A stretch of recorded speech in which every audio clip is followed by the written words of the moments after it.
We are live. We're live! Welcome But everybody! are we live? Dun dun dun. Dun, Yes. dun, dun, dun. Oh, I can literally see us live. We are so live. Oh my god. Oh my god, we're so live. This is crazy, man. We're so live. So are the technical difficulties, but we will make the best of it. We're going to do whatever we can to make this work. Let's show Hi. our faces. We have been bombarded with technical difficulties, but we are here. to bring We you are. only the highest quality of entertainment. Right. Yar! Yar. Good people, yar!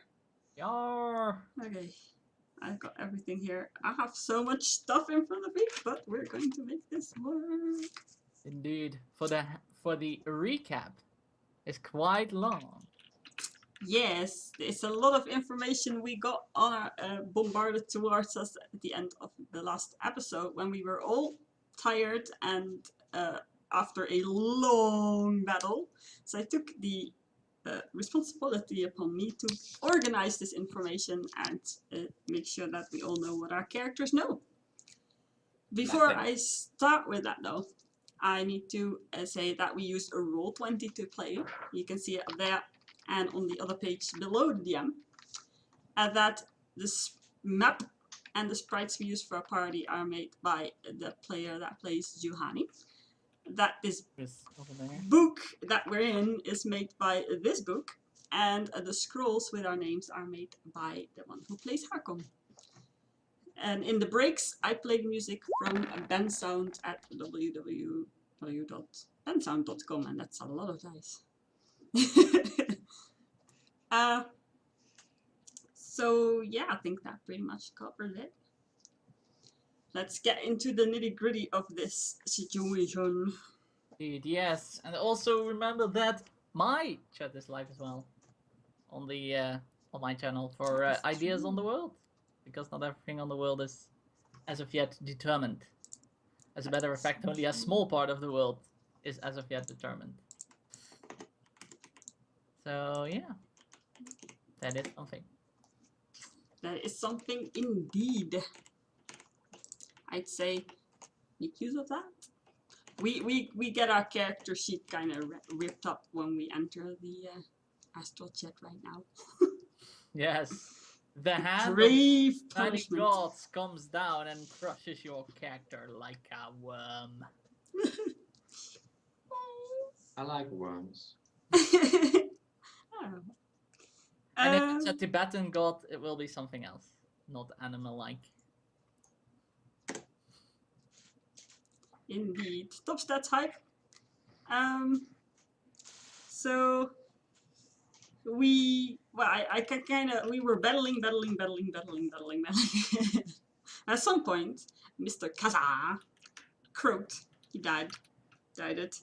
The siege became in our favor, and the party was done fighting at long last, like 2.5 episodes, almost 3 episodes, I think. It was an epic battle, let's just say that.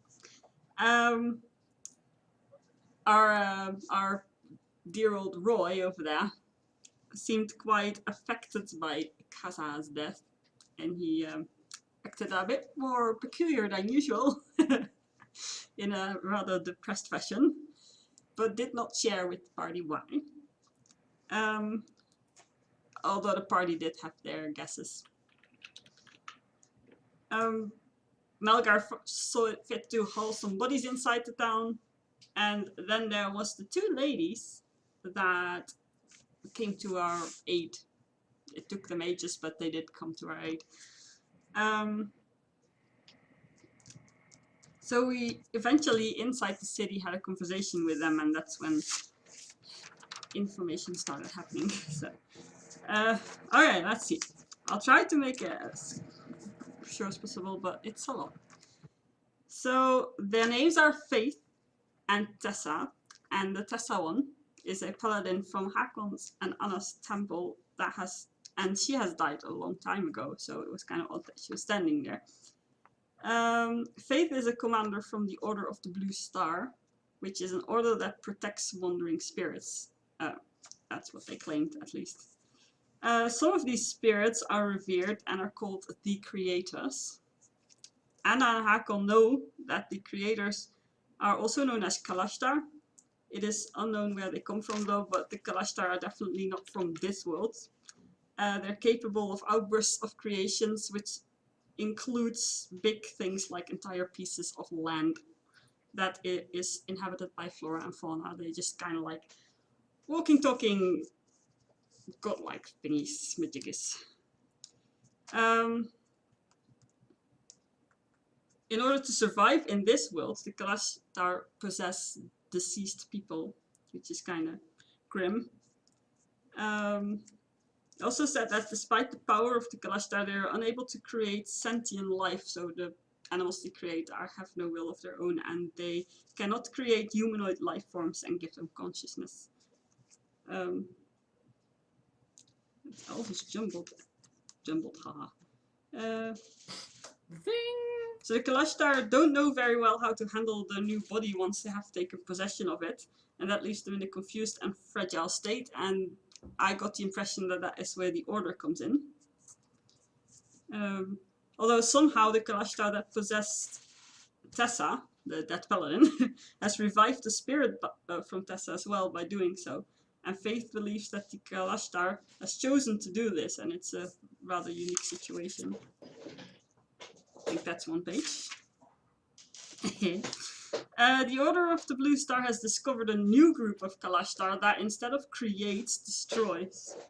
And has then been founded to protect the ones that create and deal with the destroying ones. You can recognize Kalashtar possessed bodies by their blue flames in their eyes, which Hakon very double checked at Tessa. That was a funny moment, yeah. So the Baron is a Kalashtar too. Faith and Tessa are actually there to investigate the situation.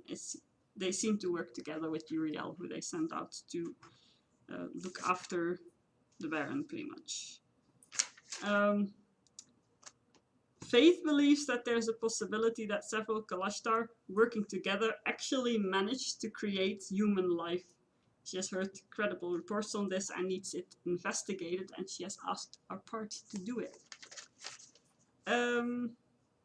Then Roy went to the Curse Master and learned from the Curse Master that there are indeed reports that a couple of Kalashtar co-created a human boy, detailing that the boy has white hair, purple eyes, and is in fact a centaur instead of a human.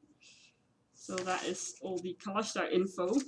Then Juhani went off to do some eavesdropping on Uriel and the ladies, kind of confirming everything that is in the rest of the pages. But she also heard on another subject that Uriel learned that Mr. Kaza was not the one in charge, but a half-orc on a direwolf was, and he believes that the half-orc was convinced to attack Tylonia by Kaza in order to kill a specific person, but very conveniently he does not know who.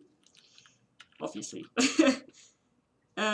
Uriel thinks that the plundering that was done throughout the land while they were on their way to Tylonia and in Tylonia was just the enemies being opportunistic. But that the actual target was an unknown person. And I'm going to keep this close. That was all the information that we learned. Which is quite a bit. That is quite a bit indeed. What was I Any doing? questions?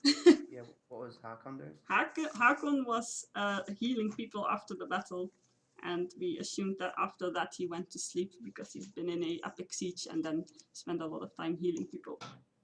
Which quite tires you out. And we were sleeping in the inn and we stopped playing so we could play the new day together with all of us. The new day.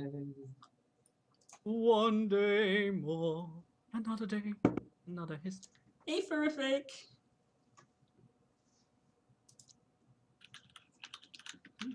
Quick hey. Quick hi through the Wi-Fi. Quick hi for the Wi-Fi.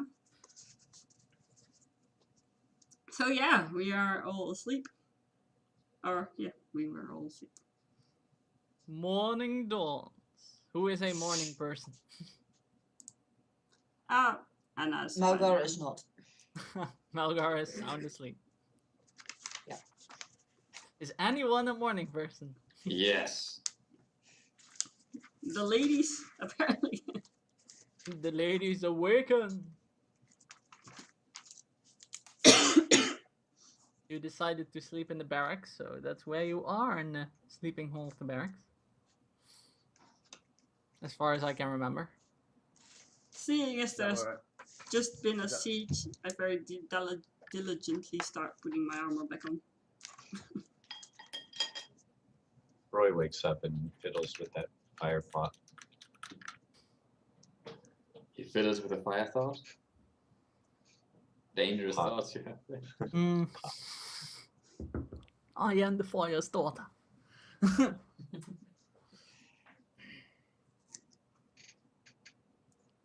Yeah. Well, What did the ladies do? Well, other than putting the armor, what does Juhani do, I should say? Because putting the armor on takes quite some time. she walks outside and looks around.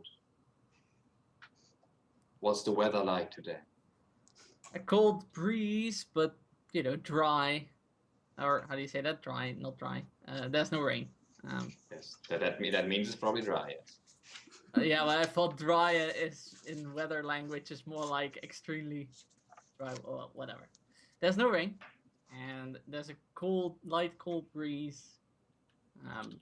And it appears to have rained in the evening though, or late in the night, or early in the morning, however you want to put it. Details. At some point, Because- maybe. You know, there are some trees outside and stuff, and you see some morning dew there. Any people about? A few people in normal clothing. There are the two guards, obviously, outside the barracks. A few people that don't have any specific special clothing or anything, just out and about.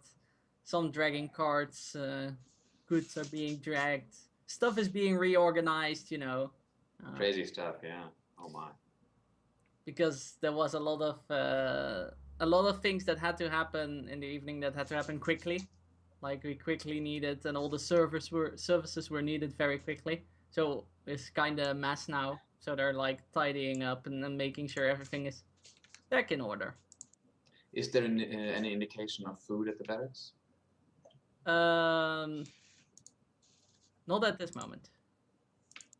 Is it like too early for breakfast or? What do you find too early for breakfast? Well, that doesn't look like most people are still asleep. It doesn't. Yeah, it looks like most people are still asleep. Yeah. All right. I don't do much else at this moment. Just waking up. All right. Hakon's still asleep, snoring.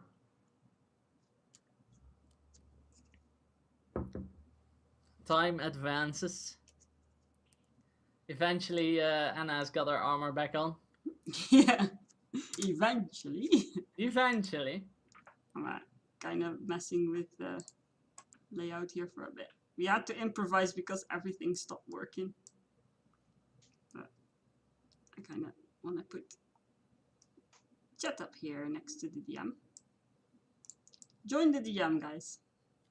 Welcome. Oh.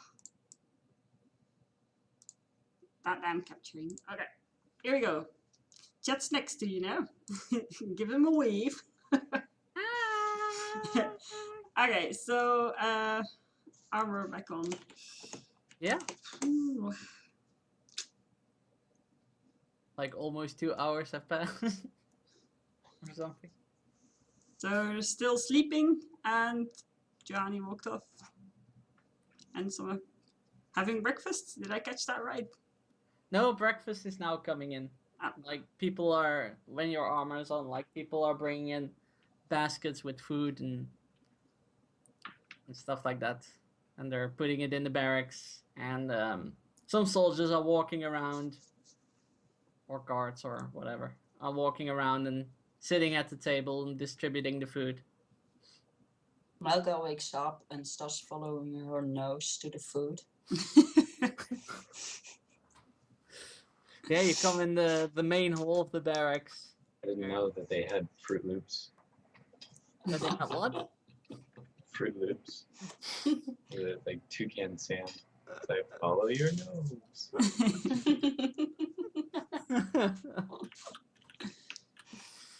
uh, While eating, I almost take a bite out of the fire pot and then quickly realize that it's not the food I was do you eating. want to roll a d20 for that?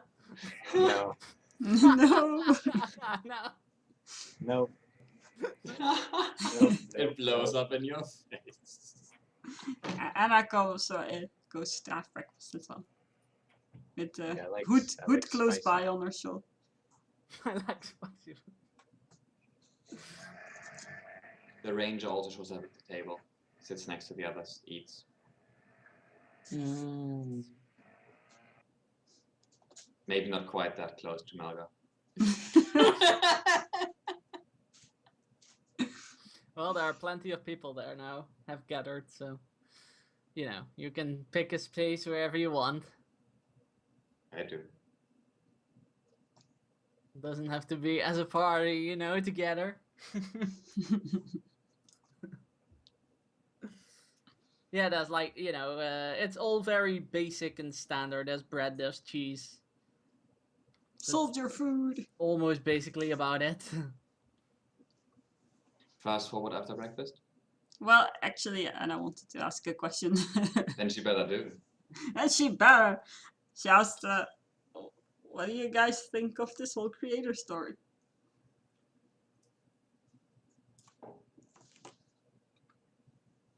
Roy yawns and ignores any outside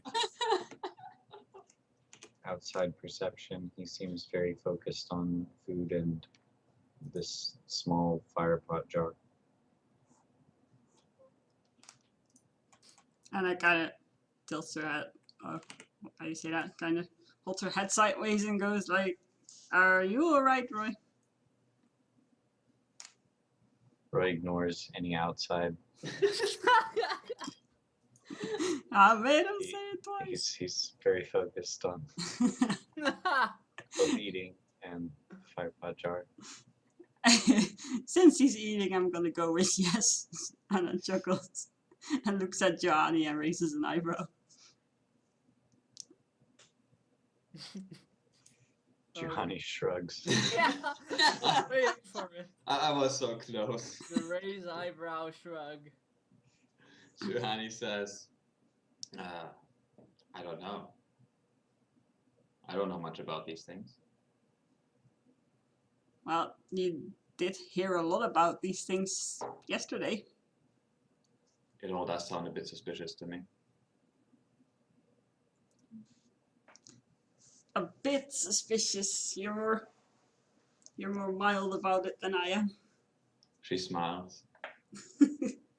I did overhear Uriel when you guys weren't around. What did he say? Well, they seem to confirm mostly what they told us. Either they're putting on a bigger act than this, or they're actually serious. They seem to be using the Baron as sort of an experiment. Who knows what for? Must say I've had a really different first impression from the Baron than a reality creating being from another world. They didn't specify whether he was one of the creating or the destroying ones, or did they? Well, still a being from another world. There's the shrug.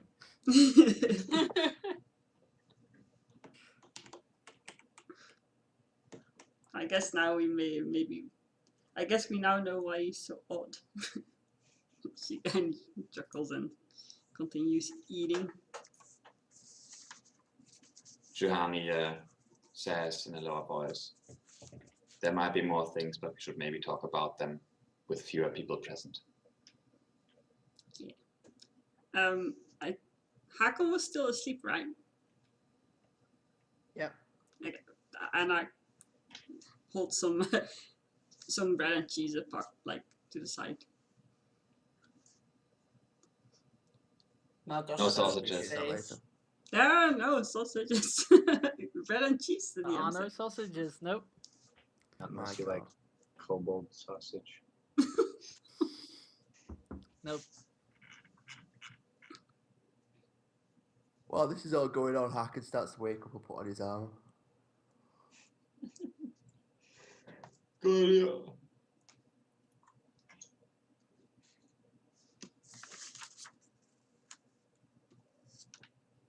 Any other conversation during breakfast? Nope. Too many people. Too many around. ears. Too many Yes. Everybody's ears. Where's all the ears from? When breakfast ends, basically people try to resume daily life. Hey, crazy old gamer. Sitting is comfortable. I have no idea, crazy old gamer. I have no idea. Well, after breakfast, people try to resume normal life. Whatever you can call normal the day after a big siege.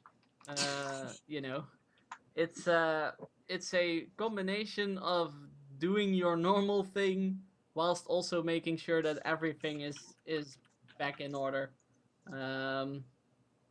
So people are, you know, cleaning up the last bits. Like innkeepers are cleaning up the last bits, but also serving customers, and there's a sort of trying to clean everything up. And the city wasn't cleaned up in just a morning, obviously. So they're trying to clean stuff up and make everything orderly again, because people want to get back to normal routine as fast as possible after this traumatic experience. And also, there are a lot of people going outside the city because, the camp was still there, obviously left by Kazrak and co. So they're cleaning up the barricades and the corpses outside. Maybe it's an idea to go snooping in the camp of the enemy, see if they left any clues. And that's Sure. Says Milka, very enthusiastic.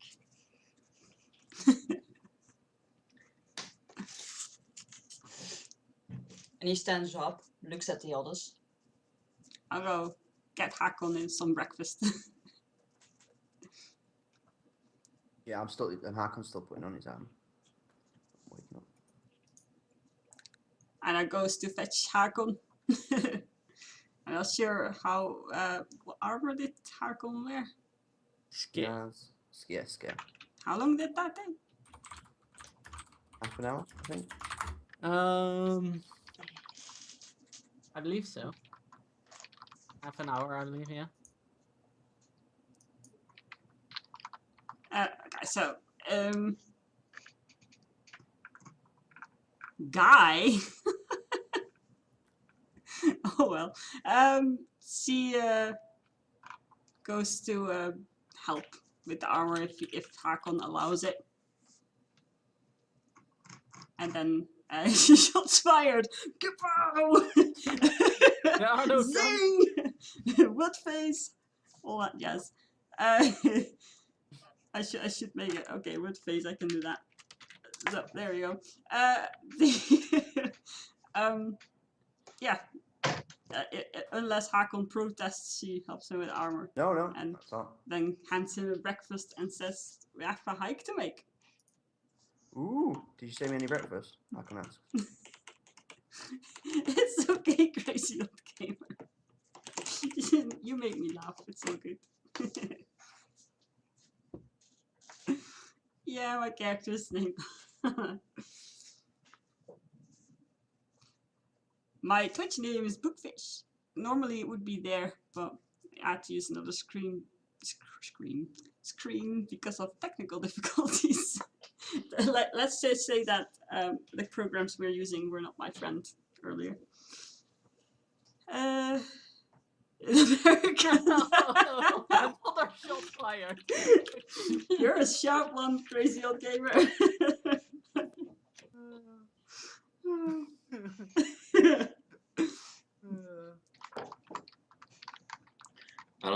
the right game for them, is it?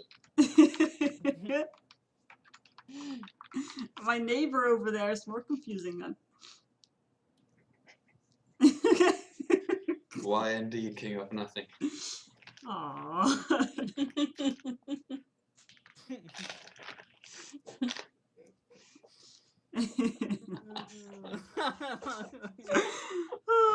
Slide, excuse me. I would like to think that I have a very well cultivated beard.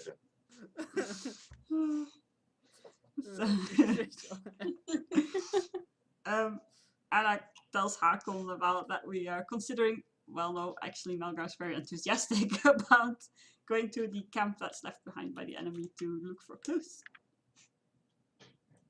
Cool. Okay. Well, as Hakon gets informed, he munches down on the disappointing bread and cheese, Oh. but is very grateful that Anna kept some aside. She kind of grins half apologetically, half jokingly. Where's the goddamn sausage? She laughs at that and makes a move to walk out of the room. Our cleric just swore to. Shh. Hakon follows. So everyone's following? Aye. Everyone is following. Going to see the camp, the camp. Going to see the corpses, the corpse. That too, I have no doubt. Outside of the city, because no one is holding you back or anything. So outside of the city, you see the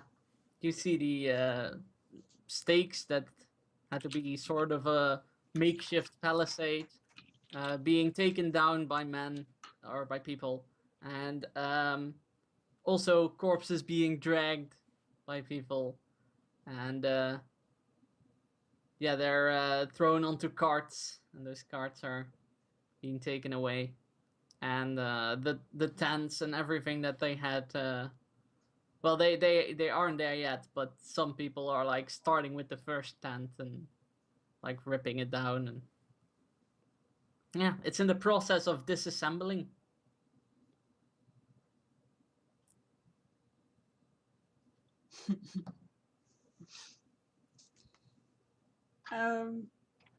Yeah, Anna kind of starts looking in the nearest tent that's still semi-standing. Yeah, you find a